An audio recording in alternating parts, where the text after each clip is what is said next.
My brother wrecked my life, then got my wife pregnant. And now, after getting disowned by our parents, he's suddenly looking to me for help, even though they left me their $2 million inheritance. My younger brother, Ryan, has always carried a deep bitterness toward me. And no, it wasn't because he was jealous. That would have at least made sense. But he wasn't the overlooked child. I was. He was clearly the favorite. Our mom doted on him endlessly. Ryan was the family's golden boy. She made all his meals, did his laundry, and would constantly tell me to help him with his homework like it was my duty. Apparently, just being his brother was reason enough to be his unpaid assistant. But no one ever offered me the same kind of support in return. I accepted it, though. I've always been the independent type. Maybe that's why I let it slide so often. I was used to meeting his needs and expecting nothing back. Ryan never offered a hand when I was the one in need. He only ever showed up when he wanted something. While I was more of a quiet, reserved kid who liked studying and keeping to myself, Ryan was the loud, brash type, a carbon copy of our dad. I've always been upfront and direct, never one to sugarcoat anything. Looking back, I think my mom might have taken my bluntness the wrong way. Maybe that's part of why she gravitated more toward Ryan. He was her little prince, and I was just there. I didn't let the favoritism get to me when we were kids. I figured, fine, that's just how things are. But everything changed once Ryan started targeting me. He mocked me constantly for being different. He'd pick on my height, make fun of my glasses, and snoop through my private stuff. More than once, he broke into my room, read my diary, and then ran crying to Mom about what I'd written in it. And when I yelled at him or told our parents he was violating my privacy, they just laughed like it was some harmless joke. He went even further, nearly snapping my glasses in half, messing with my food, and even putting little rocks in my cereal once. Thankfully, I spotted them before I could break a tooth. When I told Mom about it, she brushed it off, saying, "That's just how brothers bond." Every time we argued, he went straight for the jugular, throwing my insecurities back in my face. We were in the same school, so he knew the exact kids who were bullying me. And instead of standing up for me, he joined them. He'd call me names like ugly loser or hairy monkey, hyping the bullies up and egging them on to mess with me more. Even encouraging them to beat me up because, in his words, I was just a pathetic failure. Then came the day that still haunts me. We got into some dumb fight. I don't even remember what it was about. And he told me to kill myself. Most insults I could shrug off, but not that one, especially not then. At the time, I was already in a dark place mentally. Hearing my own brother say something so cruel cut deeper than I ever expected. I'm in a better place now, but that moment was soul-crushing. Dad was always working, and Mom, she just didn't seem to care. Once she even scolded me, saying it was my fault for getting on Ryan's nerves. Things only spiraled from there. In high school, Ryan did something that crossed a line I never thought he would. He tried to set my hair on fire. I wish I was joking.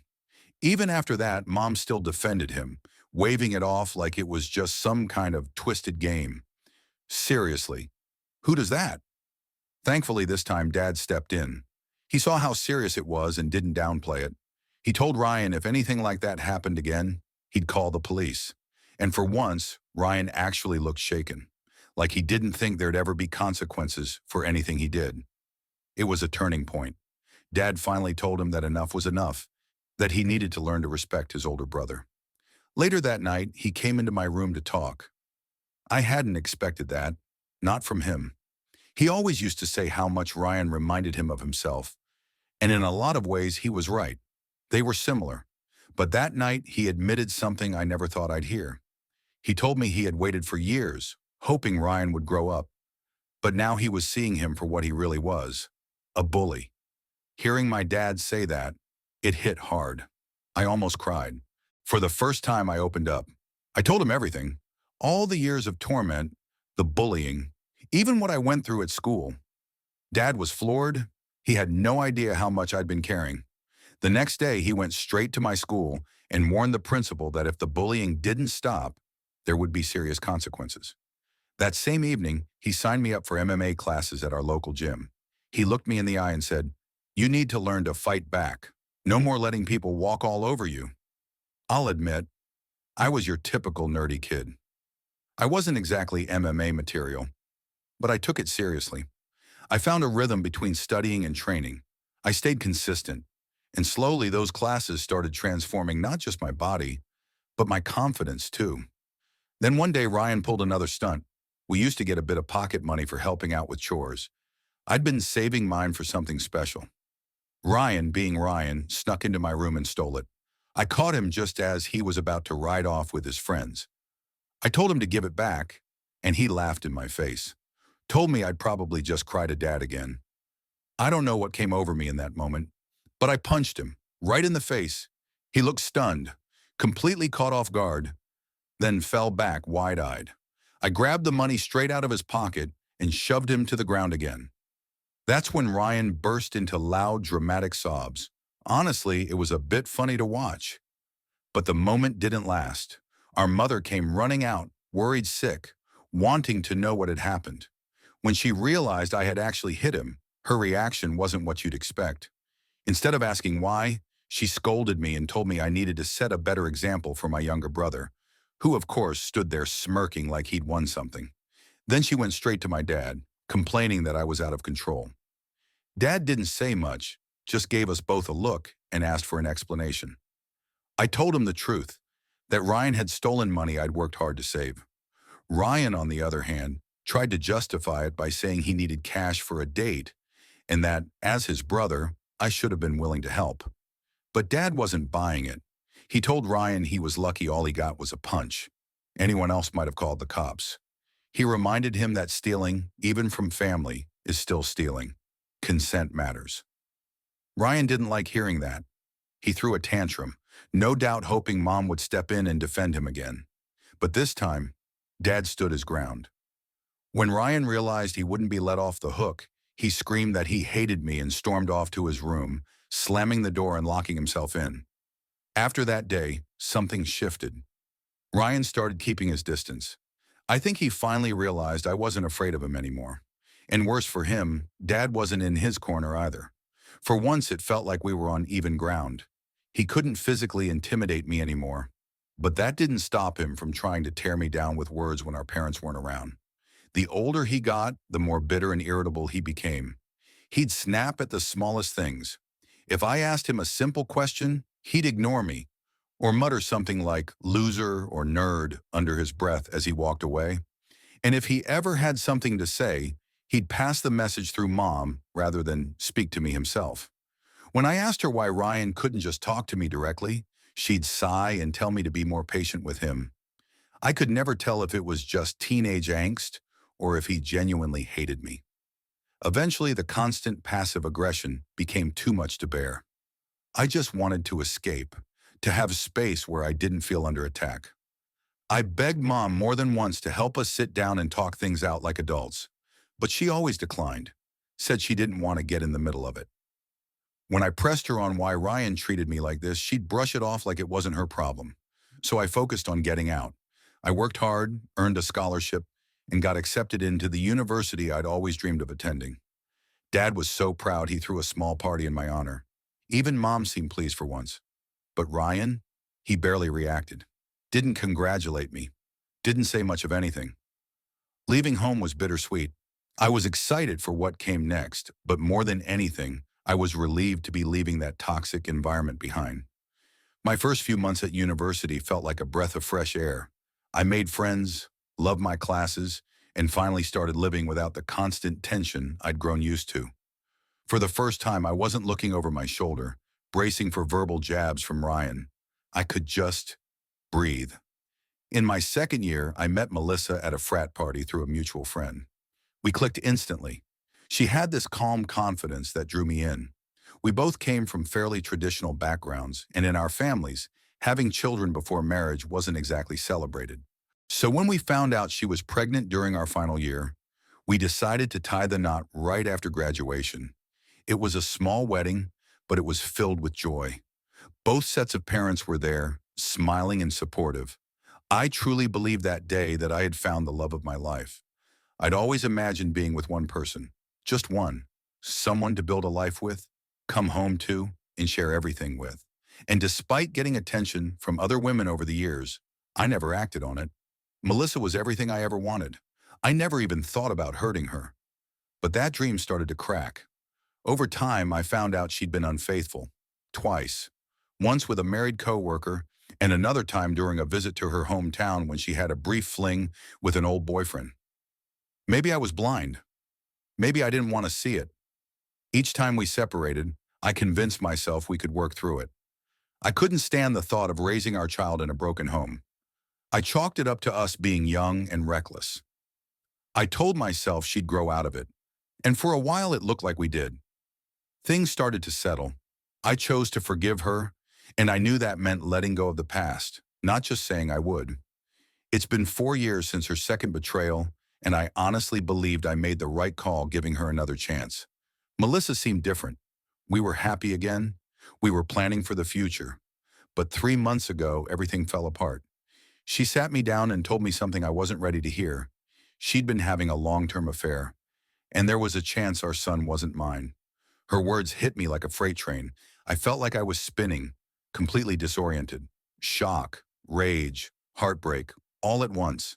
I couldn't wrap my head around what she was saying. I asked her why. Why she'd kept something this huge from me. How she could do this to the family we'd built. But instead of remorse, all I got was indifference. Her tone was cold, detached. Her answers were vague and empty, like she didn't even care how much it hurt. The more I pressed for the truth, the worse it felt.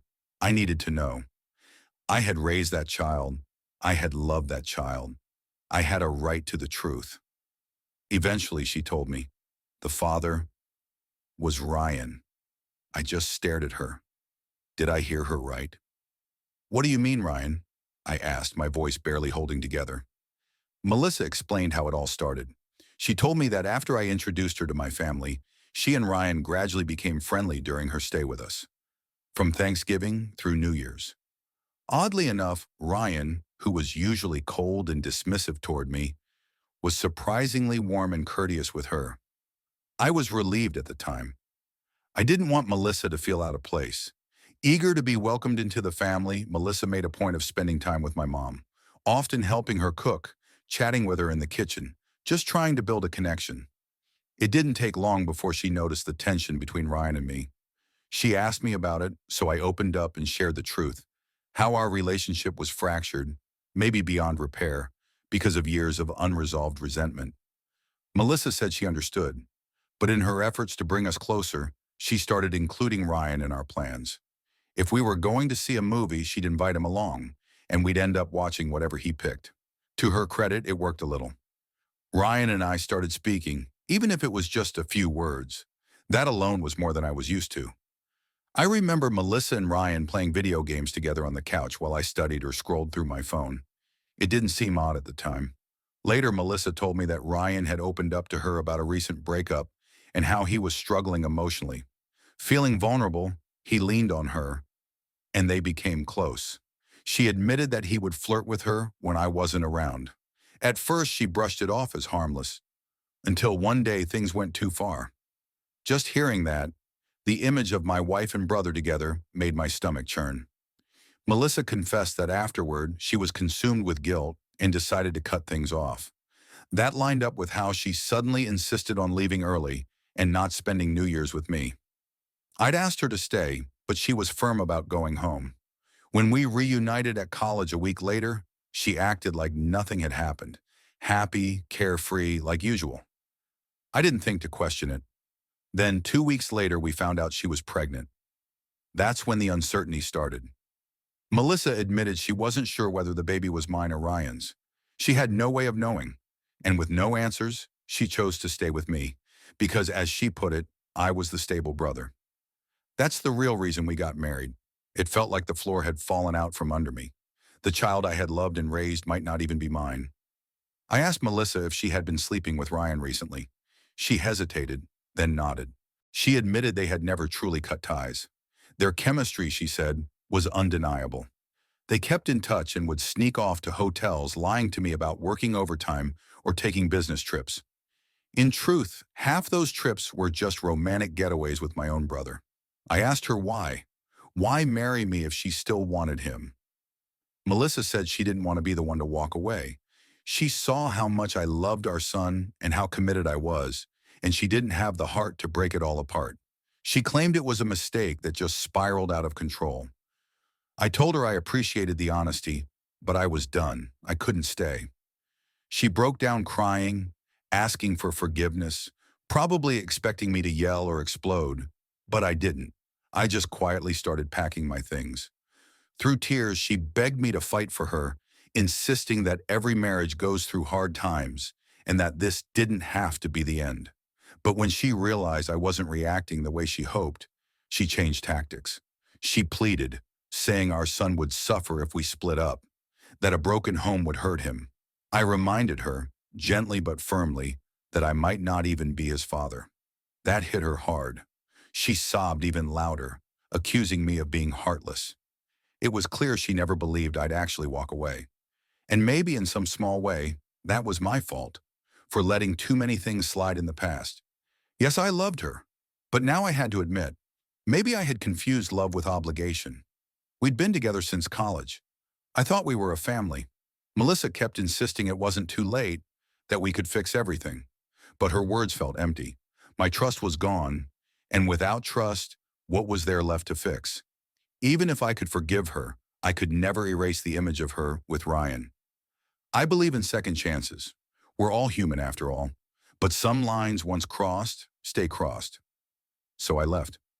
I watched her cry on the doorstep as I checked into a hotel for the night. The very next day, I went straight to my parents. I laid it all out. The years-long affair, the lies, the possibility that my son wasn't even mine. They were stunned. As expected, my mother immediately tried to defend Ryan, insisting there was no way her precious boy would betray me like that. I didn't argue. I just asked them to let me call him on speaker. I needed him to confess, and I didn't want him knowing they were listening. Ryan answered the phone. I asked him directly if he had slept with my wife. At first, he denied it, loudly, repeatedly, called it ridiculous. But once I told him Melissa had admitted everything, his tone shifted. He started blaming her, calling her manipulative, saying she lacked character. He even had the nerve to claim it wasn't his fault if women were drawn to him, that he was the more attractive brother. I told him I was going to tell everyone. He laughed in my face, smugly saying no one would believe me anyway. He was still the golden child. I laughed back. Thanks for confirming everything, I said, because I knew my parents had heard it all. Ryan suddenly went silent. Then he panicked, trying to walk it back and explain himself.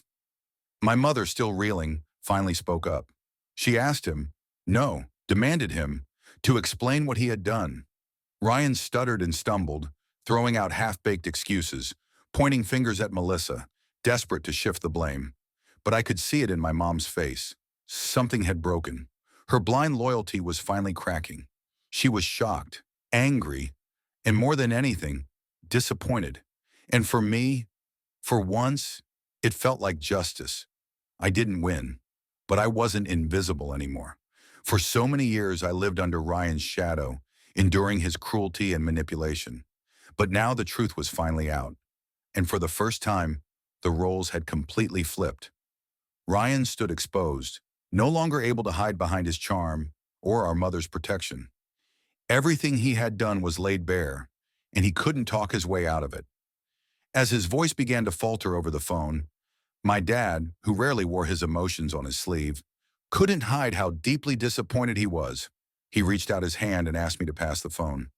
When he began speaking, there was a gravity to his voice I'd never heard before. Ryan, he said, voice heavy with disappointment, what you've done isn't just a betrayal of your brother, it's a betrayal of this entire family. You slept with your own brother's wife and kept that affair going even after they got married. His words hit like a hammer. You've destroyed trust that may never be repaired, he continued. I raised both of you to value loyalty, respect, and family. But today you've proven you have none of those qualities. He paused, letting the silence linger, making sure the weight of his words landed. Your total disregard for your brother's marriage and your selfishness have torn this family apart. Your mother and I are not blameless in how we raised you, but we will no longer enable this behavior. Then came the real blow. From this moment on, you're cut off. I'm shutting down the college fund I set up for you. You'll need to figure out how to pay your own tuition from now on. He wasn't done. I'm also pulling the plug on all financial support. You think being a man means sleeping with married women? Let's see how well you handle life without my money. As I listened, I stayed quiet. There was a part of me that wanted to scream at Ryan, unleash all the anger I'd bottled up over the years. But seeing my dad finally hold him accountable, that was more powerful than any words I could have said. Ryan had been exposed, and it was obvious he never saw this coming. He thought he could manipulate his way out, just like always. Even though my mom kept trying to excuse his behavior, defending him as she always had, my dad cut off the call mid-sentence. He'd had enough.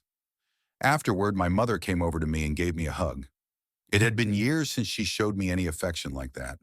But in that embrace, I felt something shift, an unspoken recognition that she finally saw what I had endured. She apologized for not believing me all those years. My 14-year-old self would have never dreamed of a moment like this, being vindicated, embraced by the very woman who once ignored my pain. In the days that followed, my dad helped me find a solid lawyer so I could start divorce proceedings against Melissa. Melissa and her attorney came at me hard, trying to squeeze out alimony because I earned more than she did. But her long-standing affair gave me the upper hand. The court wasn't sympathetic to her. We also ordered a paternity test. I'd prepared myself for the worst, and it was confirmed. Ryan was the biological father of the child I had raised and loved. That revelation broke me in a way I didn't expect. It hurt even more than the affair itself. I felt like I'd been living a lie, giving my heart to a child who was never truly mine. Melissa pleaded with me not to walk away from our son, insisting he was innocent, that he shouldn't be punished for the choices she and Ryan had made. But I couldn't do it. Every time I looked at that boy, I saw Ryan's face, and I couldn't stand it. When the divorce was finalized, I moved into my own place, a small bachelor pad. It was strange at first. I'd gotten married so young that I never really experienced life on my own. But soon I grew to love it.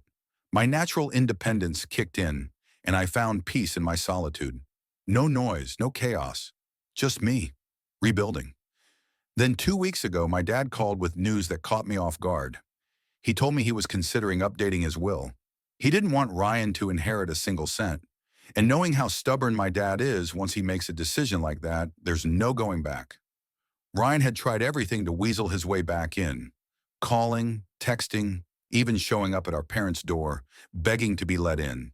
But this time, they didn't budge. Even Mom, who'd always bent to his outbursts, had finally reached her limit.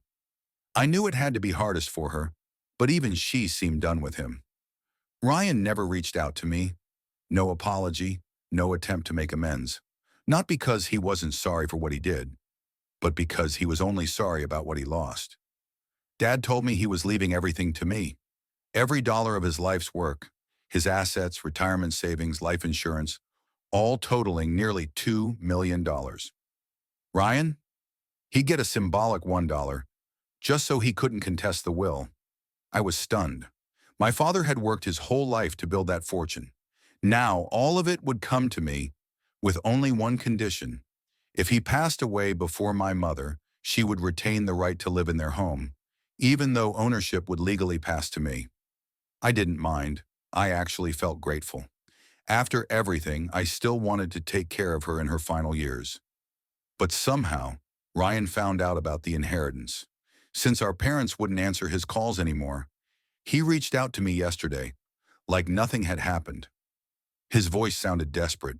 He told me he was drowning in college debt and that Melissa was constantly hounding him for child support now that paternity had been confirmed. He said he couldn't find a job and that he needed my help. He even asked if I could talk to our parents for him, maybe help him get a second chance. I laughed. I didn't even try to hide it. I told him I was done, that whatever relationship we had was over the moment he chose to sleep with my wife and get her pregnant. He tried to argue that I was being unfair, that Melissa wasn't innocent either, and I agreed. I reminded him that I had divorced her, that she was his responsibility now. The child? His. The problems? His. I told him bluntly, "Don't come crying to me about the mess you made." When he started raising his voice, I cut him off. I said, "You're not the golden child anymore, Ryan. You're the black sheep, the guy who slept with his own brother's wife." Then I hung up.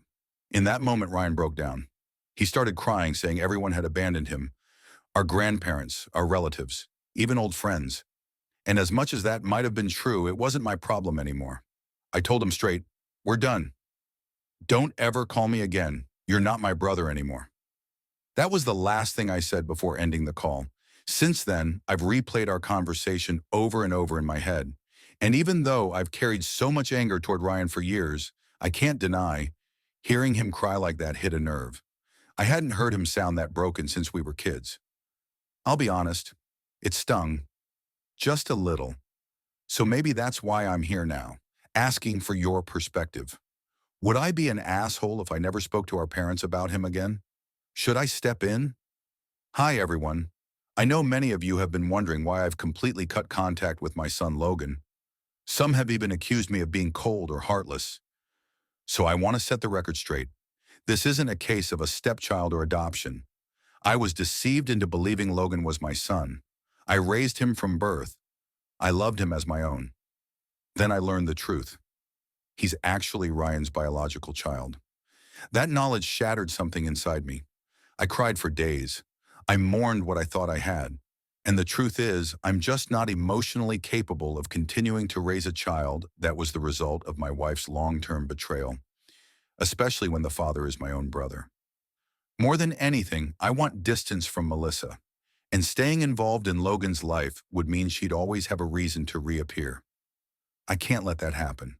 So call me selfish, call me cruel, but I need space to heal. I don't know if I'll ever see Logan again. Maybe someday. But right now, I just can't. Most of you guessed correctly.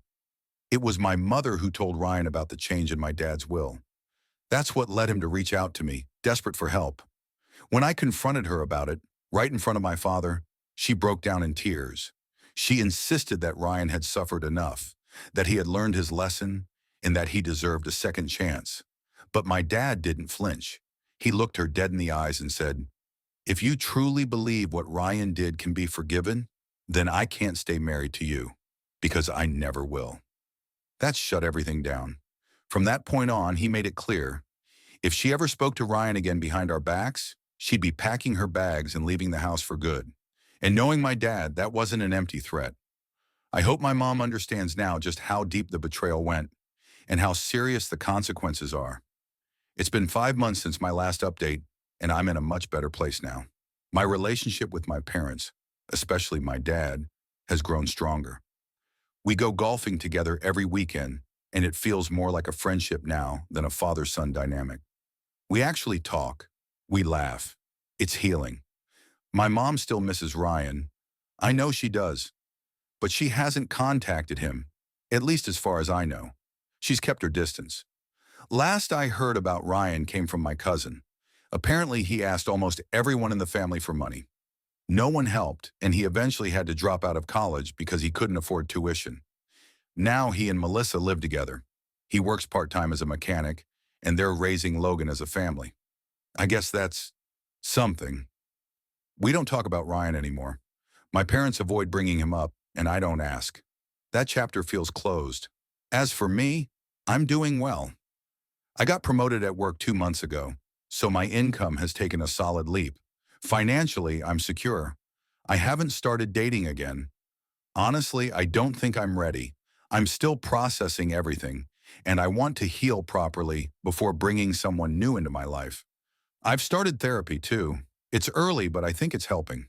I'm learning to let go, to move forward. Thank you for sticking with me through this roller coaster. If you haven't already, make sure to subscribe and hit that notification bell, because more shocking real-life stories are on the way.